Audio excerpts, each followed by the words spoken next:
Good morning dear students, welcome back to our online class. So dear students, in last class what we are learning? We are learning about how to calculate the concentration in terms of mass by mass percentage of the solution. Okay dear students, in today's class we are going to learn about another aspects related to solutions. Okay dear students, let's start.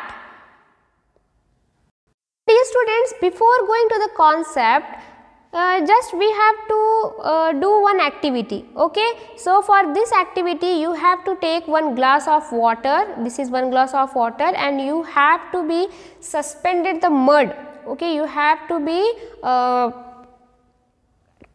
add here a spoon of mud. Okay, so what you can observe here, whether the particles are dissolving, whether the particles of mud is dissolving into the solution, whether it is a possible, just think it, no, it is not possible.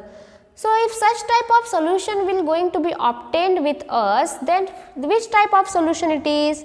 Let's find out the answer. Okay, so here if the mud is suspended in water, then what happen? The suspension tends to be cloudy. Okay, so you will not get a clear solution. So what happens? You will get a cloudy. Cloudy means there is a no transparent solution. So what happens? Since the solids have not entirely dissolved, okay, so what happens, why we are getting such type of suspension? That solids have not entirely dissolved, is it? So what happens if such type of solution we get obtained, then this solution you can call as a suspension. Okay, so it is nothing but the suspension solution. What happens when the solid particles is not dissolving into the solvent particle? Okay, so usually you know about the solution concept, that we are taking the solute and the solvent for solving the solution. Okay, so if the solid does not dissolve into liquid, then it is called as a suspension. Okay, that is the suspension solution. So we can take a simple example. So sand is not soluble in water. So we have learned just now that how sand is not soluble in the water, mud is also not soluble in the water. If you are taking the talcum powder means what you are using in day to day life, that talcum powder, if you are going to add into the water, then also it will not going to be dissolved here. So what happens? Sand also cannot dissolve in water. So muddy water containing sand is example of suspension. Okay, so here few of the examples are there about the suspension. Let's discuss the properties of the suspension. What are the properties of the suspension? First property is the particle of the suspension can be seen easily. Why? Because the solid particle is not going to dissolve into the solution. Okay, and the next property is the particles of the suspension is do not pass through a filter paper. So dear students, this is one of the technique where solutions can be separated. Okay, filter paper means if you are going to take this solution, okay, this solution, and if you want to filter it, so you have to use here filter paper. So the particles are very big according to our filter paper pore size. So what happen? It will not going to pass into the filter paper. So it can be separated only by the filtration. Okay, so it can be separated by only the filtration, and techniques are there for separation of the mixture and the solution. So when we will start, we will see one by one. Okay, so the next property of the suspension, that the suspension is unstable. Okay, this is not a stable, this is the unstable. So the particles of suspension is settled down after some time. What happen if you taking the example of mud in water itself? What happens? It will going to be settled down into the lower layer of the beaker or the glass. Okay, so what happens, the particles of a suspension settle down after some time. And the fourth concept is a suspension scatters a beam of light passing through it because of long particle size. So dear student, this one concept just keep a pending now. Let's take an example, then we understand this fourth concept, how the suspension scatters is a beam of light. Okay, so here before going to the concept, just go for the colloidal solution, then later on we will go for this concept, why we have written this point. Okay, so here some of the examples of suspensions are there. So first example is the muddy water, milk of magnesia, sand particles suspended in water. So sand particles, if you are suspending in water, another way to get a suspension solution. Flour in water. Okay, flour means whatever flour we are using for making chapati, roti. So if you are taking that flour, that also it will not going to be dissolved into water. Slake lime for whitewashing. So lime is also not going to dissolve into the water. Paints in which dyes are suspended in turpentine oil. So here some of the examples are there, just you have to keep in your mind, suspension means suspend the particles in the solution. Okay, it will not going to be settle down neatly into the solution. Okay, so here another examples are there. Okay, these are the another examples of solution itself. So you can see here, this is the jelly like a substance. Okay, so here you can see this is like a honey, or you can see here this is like a paste. Okay, and here you can see here the example of what is this? This is the another example of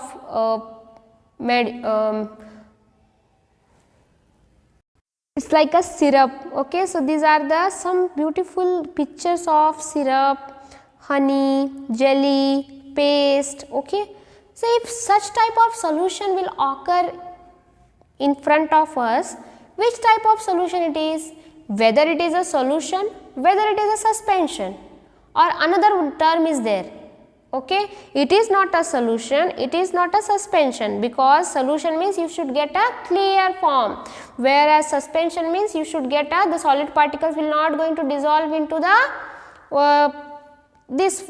liquid form. So this is not a solution, this is not a suspension. And what is this? It is nothing but the colloids. Okay, colloids a substance microscopically dispersed throughout another substance. So with the help of microscope you can see the dispersed particle into the substance. So you can see here how the particles are dispersed into this solution. So how this colloid word come? So the word colloid comes from a Greek word kolla. Okay, what is that Greek word? Kolla, which means glue. Okay, so what is the meaning of kolla? It means glue. Thus the colloid particles are glue like a substance. So just keep in your mind. So colloids are nothing but the glue like a substance. So what happens? These particles pass through a filtrate but not through a semi-permeable membrane. So what happens? Sometimes it can be filtered, sometimes it cannot be filtered. So what it is? Because they do not have a semi-permeable membrane. Okay, dear students, so keep in your mind, what do you mean by colloids? Colloids is nothing but the glue like a substance. Okay, the colloids is glue like a substance. Then what is the colloid solution and what is the properties of that colloid solution? A colloid solution is a type of mixture composed of particles varying in a size from 1 to 1000 nanometers. Okay, so what is the particles of size of colloid solution? It is 1 to 100 nanometers. So the ions are uniformly dispersed in the colloidal solution and the particle do not calm down during this process. So as we have discussed how the particles of colloidal solution is dispersed through all the solvent. Okay, so these are the colloidal particles, they are dispersing all the solution. Okay, so what is the size of this colloidal type of mixture? It is composed, or the size is 1 to 1000 nanometer. So these are the example of colloidal solution. So what are the colloids used? What is the use of colloids in our day-to-day life? So just take an example, like for manufacturing products. Which type of manufacturing products? That are lubricants, lotions, toothpaste, coatings and thickening agents. Colloids are useful in processing paints and the inks also. So in the ball pens we are using the gel pen. So which type of example it is? It is the nothing but the colloidal solution itself. Okay. So the question can be asked, what is the use of colloids? So just you have to write answer as a lotions, toothpaste, coating, thickening agents and the as well as paints and the ink also. So we are using the colloidal solution. So here we have a subset of the examples of colloidal solution. So here two types of medium is there. How in the solution we have taken the two types of medium, that is solute and the solvent. In similar way we have a totally two medium, that is the dispersed phase and the dispersing medium. If suppose this is one of the beaker, then what is the dispersed phase? What we are adding, and what is the dispersing medium, where the substance will going to be dispersed here. So this is the dispersed phase and this is the dispersing medium. Okay.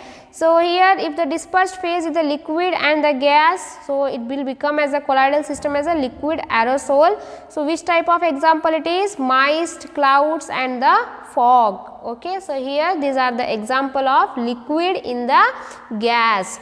Next is, if the solid and the gas will going to be mixed with each other, then you will get as a aerosol. What is the example of this aerosol? You can take a dust and the smoke. Okay, dust and smoke also one of the example of colloids itself. The next example is gas in a liquid. So you can take an example of foam. Okay, so suds or whipped cream, you can take an example for the colloids. Fourth example for emulsion, that is the liquid. Both the dispersing phase and dispersing medium is going to be mixed with each other and it will form as a emulsion. So which type of example you are going to take here in the colloids? That is the cream, milk, moyo. These are the examples of liquid colloids. Then if the solid and liquid. So dear students, what happened? Dispersed phase and dispersing medium can be changed. It can be changed from solid to liquid, liquid to gas. So just keep in your mind dispersed phase and the dispersing medium. Okay. So if the solid and liquid both are mixed with each other, then solution will become as a paints, jellies and the sewage. And the last example we have taken here, gas, liquid and the solid. So these three things are solid itself, where the dispersing medium is solid itself. So what is the formation you will get when the gas and the solid form you will get as a marshmallow. Okay. If the liquid and solid you are taking as a dispersing phase and a dispersed medium, so it is a butter cheese. Fifth last one example, when the dispersed phase and dispersing medium is solid and solid, you will get as a some alloys. Okay. Alloys means what? It is the combination of metals. Okay. It is the combination of metals itself. It is the called as the alloy. So dear students, after completing this concept, I will send the PDF form of this concept. So you can just take down, no problem. So dear students, let's take a situation. After reading the colloidal solution and the suspension solution, we have another term that we have to need to discuss here. So you can see here this image. So what happened? It is a dark forest. Is it? It is the dark forest. These three images is about the dark forest, and here one room is there which was what happened? It was dark in color. Okay. So what happens when the sun rises? So you can see here the sunlights are dispersing in all the direction. Is it? The sunlight is dispersing in all the direction. You can see here how the sunlight is dispersing in all the direction. Okay. Here also the sunlight is dispersing in all the direction. In room also the dispersing of the lights you can observe here in the black. So here the direction of light you can observe, but if you are observing in a very sharp manner, or if you have a keen observation, what you can see here, some particles are running out here. Okay, some particles are running out here. So, which type of example it is? Let us discuss this thing. So, dear students, this is nothing but the Tyndall effect. Okay, it is nothing but the Tyndall effect. What do you mean by the Tyndall effect? That collides after light, making a beam visible, and solution do not scatter light. So, what happens? The Tyndall effects means where the Tyndall effect is means the scattering of light. What you can observe here, that is the scattering of light. Okay, the beam of light is scattering here, it is nothing but the Tyndall effect. So, if you are observing this Tyndall effect in the colloid and the solution, then what happens? Let us see. So, it is the solution and it is the colloid. If you are taking one beam of light and passing towards the colloid and solution, then in the solution what happens? It transmitted very easily, but in the colloid solution you can observe here it is little bit transmitted here. Why? This is the question with us. So, why? Because as we have learned the properties of the suspension, the particles of the size is very big. In similar way, colloid solution also having a big particles. Okay, so means compared to the solution, the colloids and the suspension, the particle size is greater. So, at this situation what happens? They shows the Tyndall effect. Okay, they shows the Tyndall effect. So, you can define in this manner, the Tyndall effect is the scattering of light by particles in a colloid or suspension. So, if you are taking the one light source and you are keeping three substances as solution, colloidal solution and the suspension, then what happen? So, in the solution it will not going to be visible here. So, example we have taken, so for solution we have taken water, okay, and for colloidal we have taken the example as milk, and for suspension we have taken the example of flour and water. Okay. So, in the water solution what happens? The light will not going to be scattered here, or it is not visible. But what about the milk? It is a visible, okay, because it is the size of the particle is greater than the solution. And suspension what happened? Again it is a visible, because this flour, the particles is not.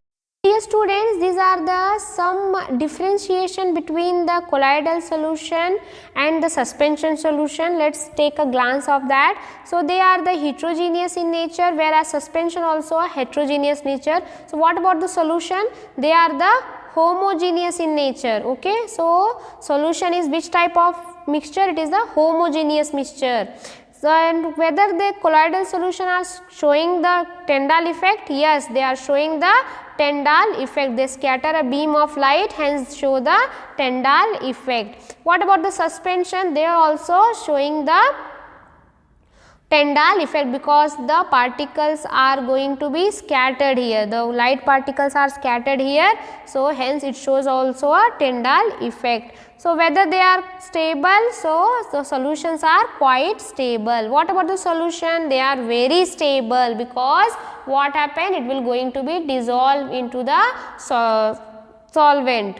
And what about the suspension? They are unstable. They are going to settle down the lower layer of the glass, but it will not going to be settled. Okay, so they are the unstable. What are the examples of colloidal solution? You can take any kind of the example for the colloidal solution: toothpaste, milk, blood smoke, okay, shaving creams, whipped cream. So, you can write any kind of the example. What about the solution? So, solutions are salt in water, sugar in water. So, these are the example of solution. What about the suspension? So, example of suspensions are sand in water, dusty air, mud in water. So, these are the some set of the example of suspension. So, dear students, the question can be asked for 2 marks or 3 marks. Write the differentiation between the colloidal solution, suspension solution and the solution, or the question can be asked, write the example of colloidal solution, or the reasoning question also can be asked, show the Tyndall effect, or the